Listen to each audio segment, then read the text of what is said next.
Là où il y a du pouvoir politique, il y a du mensonge. C'est évident, mais ça vaut la peine de le rappeler de temps en temps.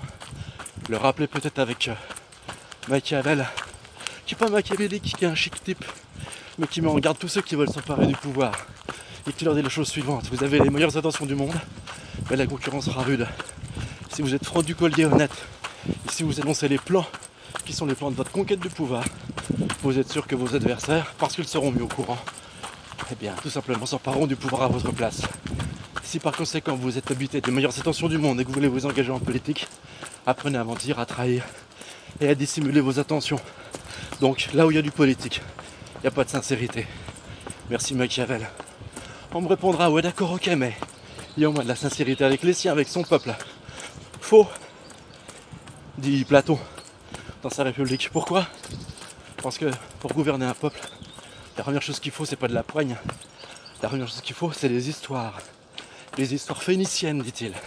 Des très belles histoires pour endormir sa vigilance et lui faire croire que par nature, il y a des hommes qui sont appelés à diriger. Et par nature, il y a des hommes qui sont appelés à être dirigés. Séparation entre deux races d'hommes. D'un côté, les hommes qui appartiennent à la race d'or, les autres qui appartiennent à la race des métaux mélangés, à la race d'air. Métaux mélangés, bâtardise. C'est pas all cops à bastard, c'est all people à bastard. Et ça, ils se le chuchotent les uns aux autres dans les palais et les ordres de la République. Troisième espace du rapport au mensonge politique. Là où il y a un politique, il doit mentir vis-à-vis de ses adversaires, il doit mentir vis-à-vis de son peuple. Mais là où il y a politique, il y a un troisième élément qui est très important.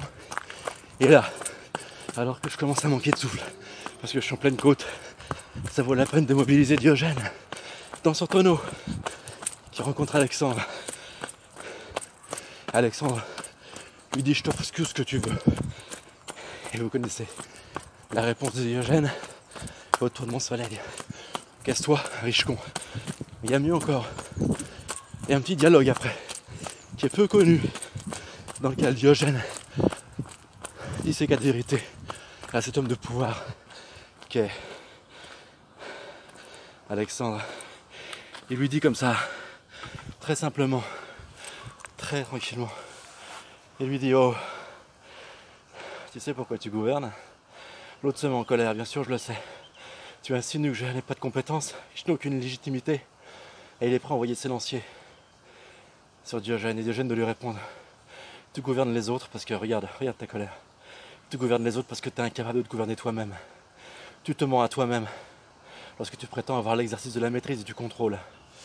Tu veux maîtriser et contrôler les foules parce que tu es incapable de te maîtriser toi-même. Troisième mensonge. Par conséquent, si vous voulez, engagez-vous en politique et vous découvrirez ici qu'il y a trois mensonges. Mensonge dans le champ du politique à l'égard des adversaires, mensonge dans le champ du politique à l'égard de son peuple, et mensonge psychologique, psychique, pathologique à l'égard de soi-même. Voilà, sur ce, vous avez le choix encore. Allez voter, cautionner cette pathologie, ou bien vous accorder le bonheur et le plaisir d'un jardin à la romaine dans le sud de la France.